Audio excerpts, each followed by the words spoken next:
We broke up, guys.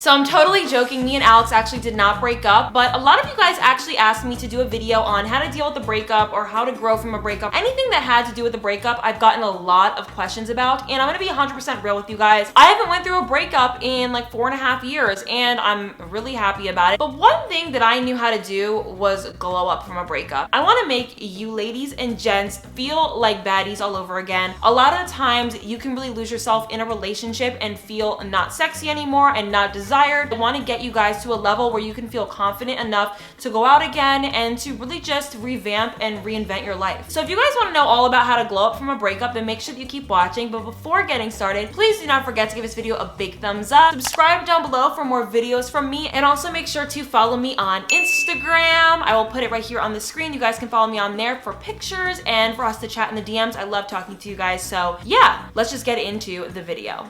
So 2020 is the year of perfect vision. We are approaching 2020 as we speak, and let's just get rid of all the bad and negative and toxic energy out of our lives. And I'm sure a lot of you guys are getting rid of some of the men, the dusty and crusty men and women that you have been dating, or they got rid of you and you feel like, okay, thank God, because I didn't want your ass anyway. And honestly, I'm just making light of the situation, but I really do believe that stepping into the new year with a clean slate, especially if you're going through something really problematic. So let's talk about the first thing that I think is really important in getting over a breakup, and it has to do with your appearance. This is the time to spoil yourself. I do think that there's a lot of ladies out there who let themselves go in relationships where they get too comfortable, or they just honestly didn't have the time to really tend to themselves because maybe their boyfriend was rushing them while getting ready, or whatever the case may be, who knows. And this is the time for you to like really step out and show out. Definitely go and get your nails done, your hair done, a facial, anything that has to do with reinventing your look. Go ahead and do that right now. I want to remind you guys that it is so important to take care of yourself, and especially after a breakup, so that you can like be like, hi, yeah, like I'm not letting myself go after this, if that's what you thought. Another thing that I really noticed in a lot of girls that I knew growing up who were in relationships was that they were really absent from social media. So a lot of girls that were in relationships would not post on Instagram as often, or not connect on Twitter or Facebook or whatever it be with the outside world, and they secluded themselves to themselves and their boyfriend and their dog, and they ended up being really disconnected from social media. So when you're going through a breakup, you need to reconnect with people again because you don't want to be alone and you don't want to feel disconnected from the world. So this is all about getting your social media presence back and taking pictures and connecting with old friends and things like that. If you haven't taken a picture in a long time, trust me, I've been there. And one thing that I've learned is that when you're off of Instagram for a long time, you tend to forget what the aesthetic of Instagram is and what the standard is. If you really want to be reconnected and look like a bad bitch on the gram, make sure that you guys stalk some Pinterest photos and ideas so that you guys can build up like the courage to repost again. Don't seclude yourself from the rest of the world. Be out there again. So journaling is so important after a breakup, and I really think that everybody should be journaling regardless of being in a breakup or not. But after a breakup, this is the time where you really are reevaluating yourself. What did you learn from this relationship? How did you grow? How did you not grow? What could you have worked on? What was he or she supposed to have worked on that they didn't? And also, write down your do's and don'ts of what you don't want and you do want in your next relationship. I think a lot of people tend to jump back into relationships and accept the same BS over and over again because they didn't sit down and think, okay, what didn't I like and what did I like in this person that I refuse to accept from somebody else? And I think that if you write down a list, and a very clear list of what you don't want in a relationship and what you do want, you are going to attract that and have that kind of come to you in a better way. This is the revenge body time of your life. I know if you're in a relationship, usually you're being spoiled with food and going out and comfort meals and desserts. This is your time to get your revenge body. Go to the gym, go sign up for a gym that's only like $10 a month, work out, get that body that you guys want. This is gonna really drive whoever the hell was dating you crazy, because you're gonna be like, why is she looking better and better as the day goes on? And of course, you never do it for the man never notice. You just do it for yourself, because you're the coldest.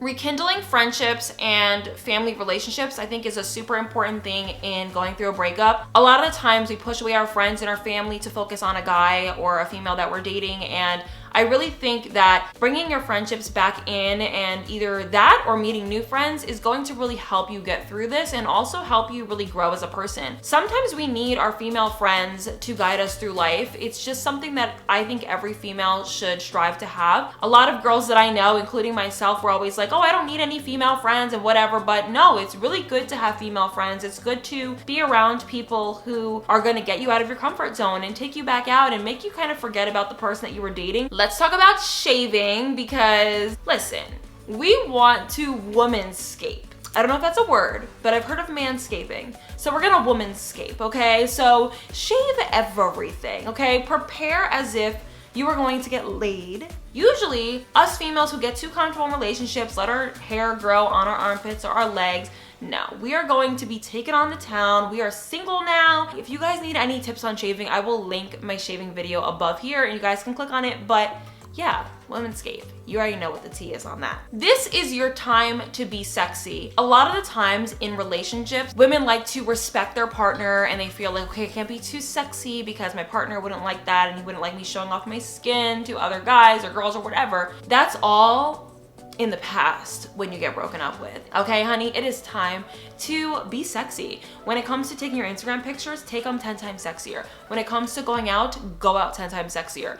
This is your time to be a woman. Another thing that kind of goes hand in hand with journaling is buying self-care books, and self-care books are a lot of books that people gravitate to grow or learn or whatever it is. And I want you guys to go to Barnes & Nobles or go to the library or wherever you guys choose to get your books from and go and pick out a self-care book from the self-care section. They always have like the sections mapped out in the store for you to go to a specific section. Read some books that you guys think are going to really make you feel empowered and make you feel ready to take on your next journey in life. This is a new chapter for you. A chapter has closed, a new one has opened, and reading will really help the time go by. A couple books that I can recommend is You're a Badass. There's a book by Shonda Rhimes called The Year of Yes. Try those out and let me know what you guys think, and I think they're gonna really help you throughout this process. Now, this is a funny tip because I heard this a long time ago and I actually just saw it the other day, but pretty much go out of the house every day like you are going to see your ex. And what I mean by this is, don't go out in sweats with your hair in a bun. Don't go out looking like a wreck and where you feel like not your best self. You want them to see you and be like, oh shit, she's doing good. And I really do believe that if you look good, you feel good. When my makeup isn't right one day, I feel awful. When my body isn't tight one day, I feel awful. So when you look good, you feel good. Of course, you don't have to be perfect every time you go out, but throwing on a pair of jeans takes like 5 seconds. So go ahead and do that instead of putting on the sweats today. Cleanse your life from all the drama and all the toxic energy. Something that I think a lot of people do is hold on to like memorabilia that has to do with their relationship. No. Throw it out or put it in a bin and tuck it away to where you cannot see it. There was a time where I used to like keep things that me and my ex like shared, and it was so stupid because it reminded me of that person every single time I saw it. So my suggestion would be to cleanse your life of it, sage your whole space, maybe flip your mattress and just start over. Now, my last and final tip is for grown women only, but you know, anybody can listen. The best way to get over somebody is to get underneath somebody else. Now, of course, this is like a figure of speech because you don't actually have to sleep with somebody, but I really do think that dating again and getting back out there and being around people is the key to getting over someone. And I really think this because we as humans, we need physical touch, especially as females. And we just need like that comforting environment that just makes us feel good. And especially if we were having that for years. If you just got out of a 3-year relationship and you were so used to touch and holding and cuddling and whatever it is, and you go from that to like not having anybody at all, it can feel really weird. Of course, obviously,